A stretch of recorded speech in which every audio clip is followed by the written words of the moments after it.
Pemirsa, potensi pertumbuhan PT Chandra Asri Petrochemical masih sangat besar sejalan dengan mulai membaiknya bisnis petrochemical.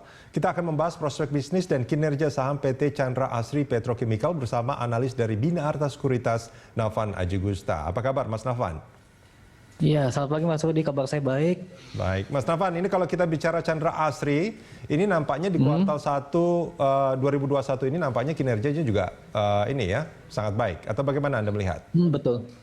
Ya memang kalau kita akui bahwasannya persoalan ini mengalami kenaikan signifikan ya untuk kinerja kuartal pertama ya di sebesar 147 juta dolar AS positif ya, padahal sebelumnya kalau secara year on year pun mengalami posisi minus sekitar 14 juta dolar AS ya pada kuartal pertama tahun 2020.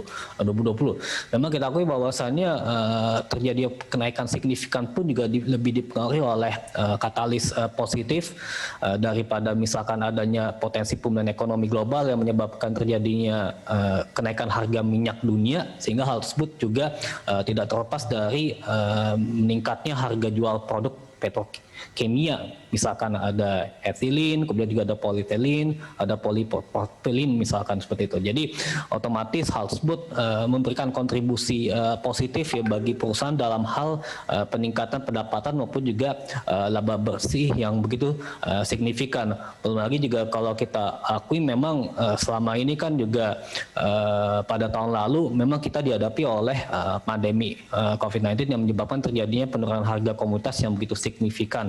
Apalagi juga hal tersebut mempengaruhi daripada penurunan signifikan daripada kinerja harga jual produk petrokimia. Tapi kalau di tahun ini karena kita melihat bahwasanya terjadi potensi kalau pemulihan ekonomi global benar-benar tercipta, maka dari itu juga ada potensi terjadi super cyclical commodities, maka hal tersebut pun juga akan berpotensi akan mengerek kinerja daripada harga jual produk petrokimia begitu ya, sehingga sebenarnya kalau menurut saya untuk tahun ini juga merupakan tahun yang akan memberikan kinerja yang positif bagi TPI ya.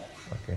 Mas Nafan, ini peningkatan pendapatan ini hanya karena naiknya harga komoditas atau sebetulnya juga karena permintaan petrokimia juga sekarang ini sudah mulai membaik sebetulnya? Ya memang kalau kita akui bahwasannya untuk industri petrokimia ya, untuk TPM memang ini merupakan produsen petrokimia utama di tanah air ya. Dan kita tahu bahwasannya tingkat produksi di Indonesia untuk satu-satunya yakni berupa produk-produk olefin, polyolefin misalkan, kemudian juga ada butidien, bahkan juga ada sirih monomer, itu hanya satu-satunya yang dimiliki oleh TPI ya. Dan bahkan sebenarnya untuk komposisi domestik itu 3/4 dengan komposisi ekspor ke luar negeri ya, terutama di negara Asia misalkan itu 1/4 begitu ya.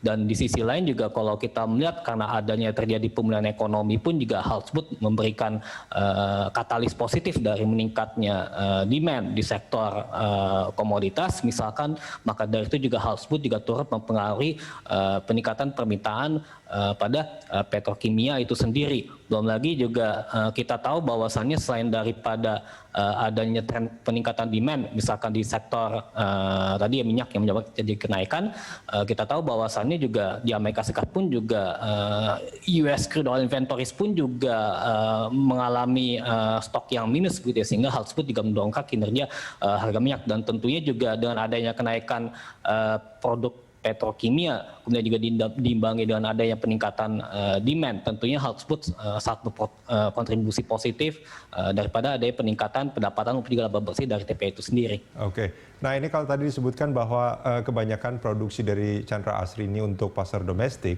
dan hanya seperempatnya saja untuk pasar ekspor, sebetulnya kalau kita melihat pasarnya untuk pasar ekspor itu masih sangat besar yang bisa dipenuhi oleh Chandra Asri, atau sebetulnya ini karena kapasitas Chandra Asri maka hanya bisa memenuhi seperempatnya saja yang dijual ke ekspor, atau bagaimana Mas Nafan? Oke, di sini kalau saya amati bahwasannya memang untuk di tingkat ekspor, saya pikir bahwasannya untuk perusahaan petrokimia pun juga terdapat adanya kompetisi ya, misalkan dari berbagai negara di dunia, misalkan dalam hal untuk memberikan ekspor produk petrokimia ke seluruh dunia, begitu ya. Tapi kalau bisa jika di tanah air, karena kalau kita melihat bahwasannya TPIA ini merupakan satu-satunya produsen petrokimia utama ya yang di tanah air, maka dari itu juga saya pikir ini TPIA sangat memenuhi permintaan domestik ya, begitu ya. Bahkan juga mereka juga berkomitmen misalkan dalam hal pemenuhan pasokan petrokimia ya, sehingga kita juga bisa mengurangi ketergantungan impor daripada produk petrokimia dari luar negeri, sekaligus juga demi menyehatkan neraca perdagangan Indonesia misalkan seperti itu. Dan juga memang kalau kita melihat daripada untuk tren permintaan dari domestik ya, khususnya memang kita akui trennya juga mengalami peningkatan begitu ya, karena sering dari adanya pemulihan ekonomi. Kalaupun misalkan jika untuk global sebenarnya kita juga berpotensi mengekspor begitu ya, meningkatkan kapasitas ekspor ya, terutama di Tiongkok, sekaligus juga kita maksudnya itu dari pihak TPIA itu juga berpotensi untuk meningkatkan kapasitas produksinya dengan melanjutkan proyek CAP2 ya. Estimasinya sih tahun 2026 bisa selesai begitu, dalam rangka untuk meningkatkan kapasitas maupun juga kapabilitas produksi dari petrokimia tersebut. Baik, Mas Nafan, kita jeda sebentar. Kita akan lanjutkan ini di segmen berikut. Pemirsa jangan kemana-mana, Corporate Action masih akan kembali usai jeda.